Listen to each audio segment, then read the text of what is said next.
इधर रसोई में चाय बना रही नेहा घबरा जाती है।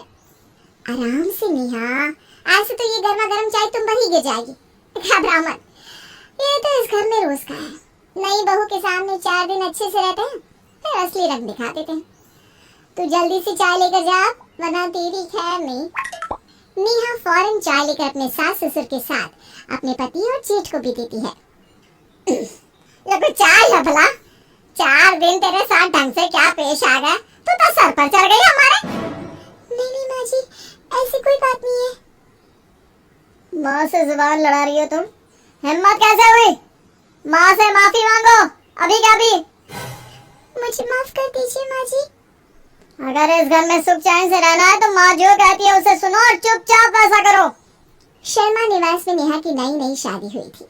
बेचारी नेहा ने ये सोचा भी नहीं था कि इतना अपनापन बिखेरने वाले उसके ससुराल के लोग असल में ऐसे होंगे।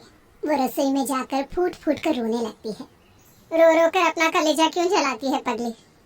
हम औरतों की तो यही किस्मत है। इस झांसे में फंसकर तो मैं भी इस घर पे आ गई थी। सासू माँ ससुर जी इतनी अच्छी तरह मेरे घर रिश्ता लेकर आए थे, क्या कुछ नहीं चढ़ाया मुंह दिखाए में उन्होंने मुझे, पर मेहमानों के जाते ही सब वापस ले लिया। प्रिया नेहा को ये सब बता रही होती है कि वहाँ मनोरमा आ जाती है। तेरा काम मैं ही आऊंगी, तेरी जेठानी नहीं नेहा, याद रखना। कभी कोई जेठानी देवरानी की सगी नहीं हुई जो आज होगी। काम खत्म करके मेरे कमरे में आकर मुझसे मिल ले तो। नेहा रसोई का सारा काम निपटा कर अपनी सास के कमरे में जाती है, जहाँ उसकी ननद पहले से ही मौजूद थी। दीदी, अब तो जाने वाली थी ना, अब तक यही है, आपकी ट्रेन छूट जाएगी। देख रही हो माँ, तुम्हारी बहू मुझे इस घर में देखना भी नहीं चाहती। नहीं दीदी, मुझे माफ कीजिए, मेरा वो मतलब नहीं था। अरे नेहा, सीमा तो तुझसे मजाक कर रही है। वैसे मैं क्या कह रही थी कि तेरी माँ के यहाँ से जो गहने लाई है ना तू, वो मुझे दे दे। तू कैसे संभाल के रख पाएगी? इधर उधर हो गया तो सोना खोना कितना बड़ा अपशगुन होता है, जानती है ना? इतना टेंशन कैसे ले पाएगी तू? पर माँ जी, चिंता क्यों करती है? जब भी जरूरत होगी मैं हूँ ना, जब भी पैदा हो मुझसे मांग लेना। नेहा अपने कमरे में तिजोरी से गहने निकालने के लिए जाती है। तभी उसके पीछे पीछे उसकी सास और ननद भी वहाँ आ जाते हैं और उसके हाथ से गहनों का बॉक्स ले लेते हैं। शादी के वक्त तो 4 सेट थे भाभी, तो अब 3 कैसे? कहीं आपके मायके वालों ने कोई झोल तो नहीं किया ना? नहीं दीदी, वो सेट मेरी नानी का है, 9 लखा हार, बड़े मन से उन्होंने मुझे सौंपा था, वो मैंने तिजोरी से नहीं निकाला। अब बाकी सेट देख लीजिए ना। वो दिखाइए भाभी, जरा मैं भी तो देखूं आपकी नानी का 9 लखा हार। मैं सिखा थोड़ी ना जाऊंगी भाभी। नेहा जैसे ही वो सेट निकालती है, सीमा उसे पहन लेती है। माँ, ये सेट मुझ पर कितना जच रहा है ना। मेरे देवर की शादी में यही पहनूंगी। अगर भाभी को एतराज ना हो तो। हाँ बेटा, तो जरूर पहन। नेहा को क्या ही शिकायत होगी, तू भी तो उसकी बहन जैसी है कि नहीं नेहा? जी माँ जी। मनोरमा अपनी बहू के सारे गहने ले लेती है और एक गहने का सेट अपनी बेटी को दे देती है। पर 4 दिन पहले दुल्हन बनी नेहा के पास ही कोई गहना नहीं बचता। कुछ देर बाद शाम के वक्त प्रमोद सभी नौकरों को बुलाता है। ये लो तुम लोगों के काम के पैसे, अब से यहाँ आने की कोई जरूरत नहीं है। हम लोग कहीं जा रहे हैं क्या बाबूजी, जो आप नौकरों को छुट्टी दे रहे हैं? तुम आ गई हो ना बहू, अब नौकरों का क्या काम? दिन भर आराम करोगी तो दिमाग में 10 बातें आएगी। आराम से रसोई संभालो, इतना बड़ा घर है, पहनने को कपड़े है, रसोई में खाना है, और क्या चाहिए तुम्हें? रात को नेहा और प्रिया मिलकर खाना बनाती हैं और सभी को परोसती हैं। इतनी भारी साड़ी पहनने की क्या जरूरत है नेहा तुम्हें? सारी साड़ियाँ खराब हो जाएगी। घर पर तुम्हें कोई देखने नहीं आ रहा, प्लेन सी साड़ी पहना करो ताकि काम में भी आसानी हो। पर मेरे पास कोई प्लेन साड़ी नहीं है जी। अच्छा कोई बात नहीं, मैं कल जाकर खरीद लूंगी। क्यों खरीद लूंगी? शादी में इतना खर्चा पहले ही हो चुका है। बिल्कुल नहीं, माँ की पुरानी साड़ियाँ ले लेना उनसे। इन लोगों का ना क्या बताऊं बाबूजी, इतना कुछ है पर कुछ ना कुछ घटा ही रहता है, सारा मूड बिगाड़ दिया। ये कहकर गुस्से में गौतम अपने कमरे में चला जाता है। जरा भी अकल है तुझमें या सब मार के छोड़ आई? पति काम से थका हारा घर आया है, ये नहीं कि उसकी टेंशन कम करो। इनको तो अपने शौक पूरे करने हैं। ऐसा करते करते वो तुझसे दूर हो गया तो मुझसे मत कहना। बेचारी नेहा पूरी तरह फंस चुकी थी। अच्छे ससुराल के सपने संजोए बैठी नेहा को अपनी आंखों के सामने सब टूटता सा दिख रहा था। यूं तो मुझे किसी से कोई उम्मीद नहीं है, ये लोग तुझे बाहर भेजने की सोचेंगे भी नहीं। मैं सोच रही थी कि तेरे जेठ जी से बात करूं। तुम्हारी और गौतम की नई नई शादी हुई है, तुम लोग हनीमून पर हुआ, तुम्हारा भी मन अच्छा रहेगा। हो सकता है वहाँ गौतम तुम्हें समझने भी लगे। भाभी, नेहा प्रिया के गले लग जाती है। उसके पूरे ससुराल में एकमात्र प्रिया ही उसका सहारा थी। प्रिया सोने के वक्त अपने पति से कहती है, सुनिए जी, अब बुरा न माने तो एक बात कहनी थी। ऐसा कुछ मत कहना कि मेरा मूड खराब हो जाए। वो मैं कह रही थी कि अगर आप माँ जी से बात करें कि वो नेहा और गौतम को हनीमून पर भेजे तो। हम गए थे क्या हनीमून पर? ये सब नए नए चौंचले मत पालो तुम। वैसे भी मेरे भाई को ये सब पसंद नहीं है। अब इस बात को यहीं दबा दो वरना माँ के गुस्से का सामना तुम्हें ही करना होगा। बेचारी प्रिया चुप हो जाती है। अपने अपने बिस्तर पर पड़ी हुई दोनों बहुएं अपनी किस्मत को कोसती। धीरे धीरे दिन बीतते जाते हैं और उनके ससुराल का माहौल और भी सख्त होता जाता है। एक सुबह रोज की तरह प्रिया और नेहा रसोई में काम कर रहे थे। तभी उनका छोटा देवर राघव वहां आता है। देवर जी, आप यहाँ क्यों आए? माँ जी ने देख लिया तो हमारी खैर नहीं। मुझे आप दोनों से बात करनी है भाभी। आप दोनों रसोई से बाहर आ ही कहाँ पाती है, इसलिए मैं ही अंदर आ गया। अब वो क्या है ना भाभी, मुझे एक लड़की पसंद है। तो भूल जा उस बेचारे को। देख रहा है ना हम दोनों की हालत। पहली बात तो माँ जी नहीं मानेगी और पैसा देखकर ये लोग मान भी गए तो शादी के बाद उस बेचारे की किस्मत फूट जाएगी और ये अब हम होने नहीं देंगे। उसे सब पता है भाभी, सब कुछ। फिर भी वो इस घर में आना चाहती है। मैं और नेहा तो मूर्ख बन गए, पर तेरी तो लव मैरिज है। उस बेचारी के साथ गलत नहीं होना चाहिए। उसे भूल जा और उसे भी समझा कि ये घर नहीं नर्क है, नर्क। अपनी भाभीयों की बात सुनकर राघव मुंह लटकाए बाहर आ जाता है। उसे देखकर गौरव कहता है, काम धाम तो करता नहीं है, इसलिए अपने भाभीयों के लहंगे का जो बना घूमता। कल से दुपट्टा ओढ़कर रसोई में ही बैठ जाना, न जाने कब मर्दानगी आएगी इसमें। मैं भाभीयों की मदद नहीं कर रहा था भैया, और कर भी दिया तो क्या, आपको भी करनी चाहिए।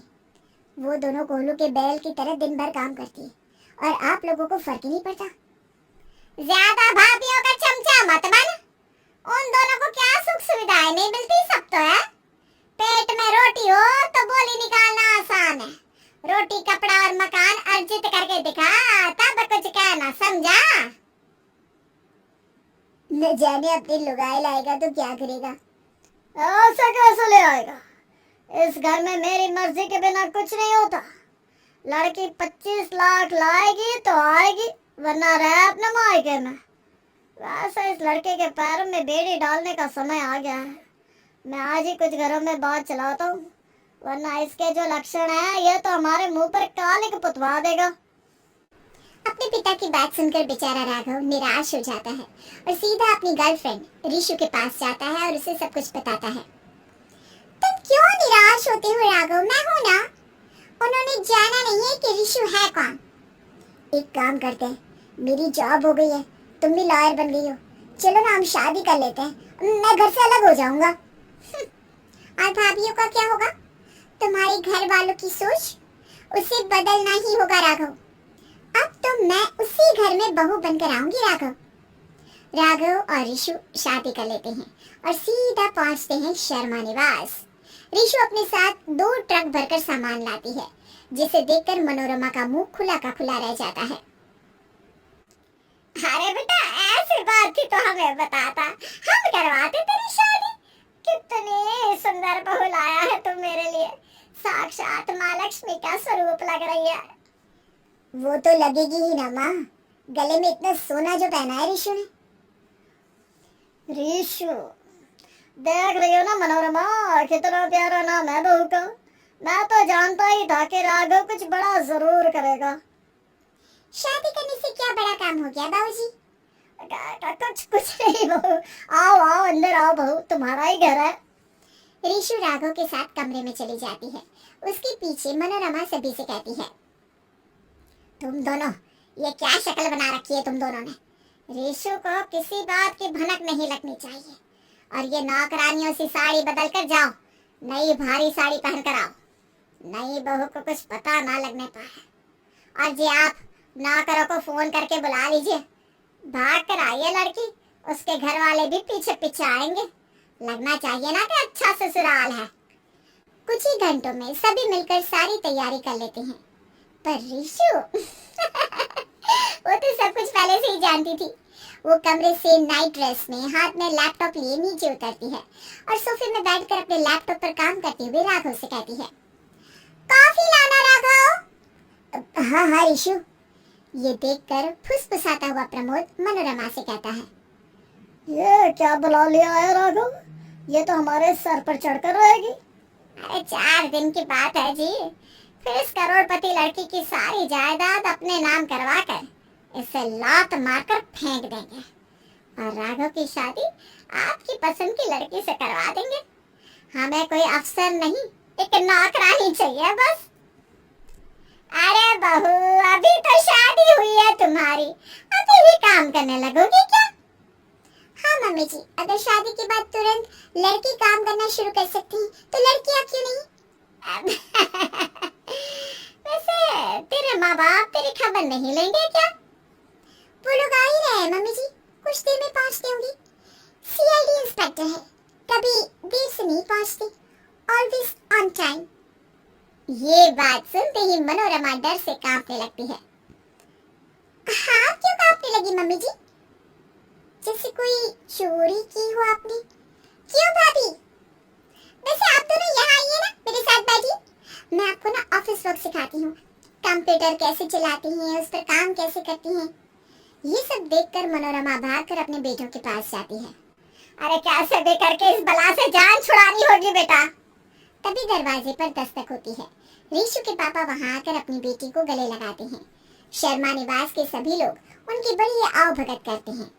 रात के वक्त बहुत अच्छा लगा जी आपसे मिलकर। वैसे तो बेटे के घर का तो पानी भी नहीं पीना चाहिए पर मजबूरी में आपको खाना भी खाना पड़ गया। पर मैं ना अब आपको और पाप नहीं लगने दूंगी। आपके बेटे यहाँ खुश है, आप निश्चिंत रहिए।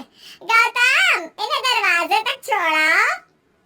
नहीं नहीं समधन जी, मैं इन चीजों में बिल्कुल नहीं मानता। मैं तो कम से कम 1 महीना यहाँ रहूंगा। क्यों? मतलब 1 महीने और आपका काम? क्या 1 महीना भी एक बाप अपनी बेटी को नहीं दे सकता? अरे ये तो हम बुरा फंस गए। अगली सुबह अपनी बहुओं पर रोब दिखाने वाली मनोरमा खुद रसोई में नौकरों के साथ जाती है। माँ जी मैं कुछ कर दूं? अरे मरवाएगी क्या हमें? तू जा कमरे में सोती रह।